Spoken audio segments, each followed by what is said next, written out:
Wala na yatang masasaya sa ginawa naming pagsalubong ng bagong taon. First time namin tong ginawa at first time kong kumain ng 36 na ubas sa ilalim ng mesa. Lord, 36 na yan baka naman. Napakasaya!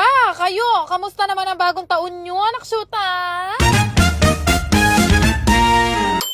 For today's ganap nga, dahil nga nakatira na nga kami sa Bulacan, maaga ako nagbiyahe pauwi nga ng Bugay Farm. Siyempre, kasama ko yung mga alaga namin. Ngayong taon kasi, nag-decide talaga kami ni Bebo na mag-celebrate nga ng bagong taon sa Bugay Farm. Para siyempre, kasama ko ang pamilya ko. Hindi lang pamilya, buong pamilya. Sinalubong na nga ako ng mga pinsan ko na kanina pa talaga nandito sa amin. Grabe, first time namin gagawin ang mag-celebrate ng bagong taon na lahat kami sama-sama. Pagdating ko dito, hinahawan na nga nila itong Bugay Farm. Nagtanggal na sila ng mga puno nang magiging maaliwalas naman tingnan. So tulong-tulong na sila. Kanina pa daw sila nag-aayos dito. Nilinis na din nila yung pool para mamaya pwedeng paliguan. Kapag kasi nagpapapunta ako dito ng mga pinsan ko, antimano pinapalinis ko yung pool para pwede nilang liguan. Dito kasi sa farm meron kaming pool pero portable lang naman. Napakarami naming ihahanda ngayon at thank you Lord kasi kompleto kami ngayong bagong taon. Siguro ng mga oras na to, mag-aalas 6 na nga ng gabi at sabi ko kay nanay, mag-i-start na ako mag-ayos. Antimano, binilang ko kung tama yung mga prutas na nabili ng nanay ko. Syempre kailangan 12. Kaya lang sumobra-sobra na naman si nanay. 14 ang binili niya kaya 14 months kaming maswerte.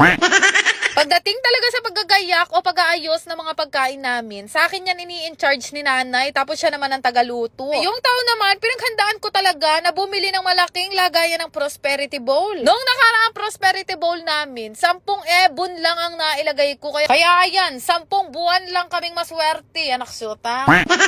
Very talented naman talaga ang pamilya namin. Para na rin talaga kaming may catering dahil tingnan nyo naman kayang-kaya nilang mag-set up. Pinagayak ko talaga tong table namin kasi dito sa farm, alam nyo naman, kubo lang ang meron sa amin. Bukod nga doon, hindi ko pwedeng makalimutan itong bandage sa tenga ng mga alaga ko. Nanganga-stress rugo sila sa mga paputo. Kaya nung malapit pa lang talaga ang New Year, bumili na ako nito para hindi ko makalimutan. Tulong-tulong nga kami sa pagluluto at pag-aayos. Dahil lahat sila, pinili talaga na mag-celebrate ng New Year dito. Sabi ko nga sa inyo, first time namin to gagawin dahil usually after ng putukan, tsaka pa lang kami nagkikita-kita sa bahay ng lola ko. Pero this year, dahil sama-sama kami, nag-order kami ng isang malaking lechon. Naksyuta, pang mayaman. Noong mga nakaraang taon, kontsinilyo lang ang in-afford namin, pero ngayon, thank you Lord. So yung lechon namin taon-taon, hindi ko na mabilang kung ilang taon na ako bumibili sa kanila. Dito ko lang lagi binibili sa Kaines Lechon. As Christmas Eve, napakarami nagtanong sa My Day ko kasi nga meron din kaming kontsinilyo nun kung saan ko daw binibili. Guys, lahat ng lechon nila mula ulo hanggang buntot hanggang sarsa, sobrang sarap. Anyway, dahil nakaka-LL na tayo, taon-taon gumagawa na rin ako nito. Hindi ko lang talaga kayang bigkasin. Nauuso yan ngayon. Dati kasi akala ko, inahanda lang yan ng mga mayayaman. Kayang-kaya din pala natin. Pero grabe, hinggit na nagpapasalamat ako ngayon taon. Napakarami naming handa. Bukod doon, lahat kami ay healthy at masaya. Alam nyo guys, so tinitingnan ko yung memories ko. Naiiyak ako sa mga transition namin every year. Sobrang bilog talaga ng mundo guys. Hindi ka palaging nasa baba, hindi ka rin palaging nasa taas. Kaya kailangan marunong ka tumanaw sa pinanggalingan mo. Hindi porket nagkapera ka, maangas ka na. Naksyuta ka.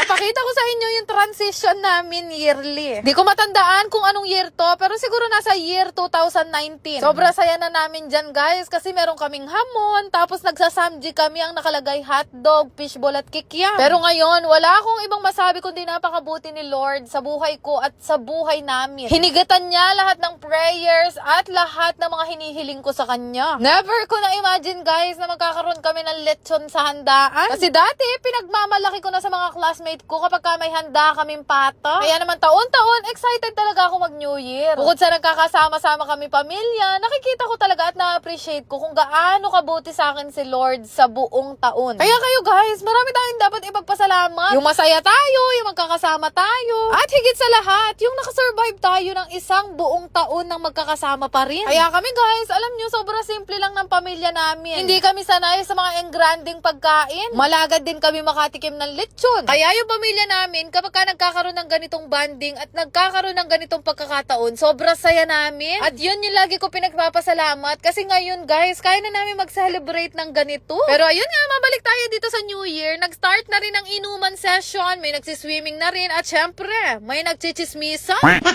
Nung nakaraang araw, namili din si Bebo ng mga paputok. Kaya naman sobrang excited din niya dahil first time lang din niya magpapaputok ng mga ganito. Alas 12 na nga ng mga oras na to kaya Happy New Year po sa ating lahat. Inuna na namin pinasabog ang sinturon ni Dasho.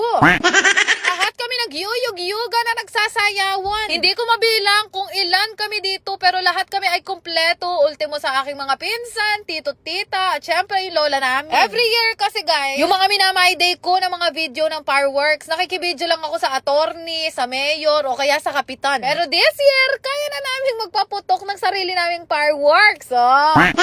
Dahil marami ako nilulook forward sa 2026, naka 36 ako na ubas.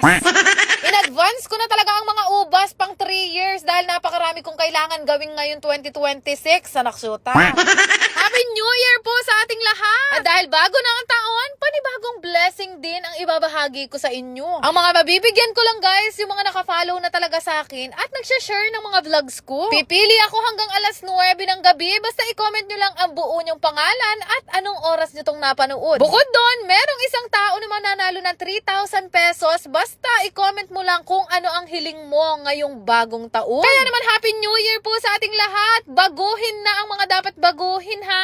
Nakshuta! Naman, salamat! Wait! Gusto mo ba ng ayuda? Check mo dyan sa comment section.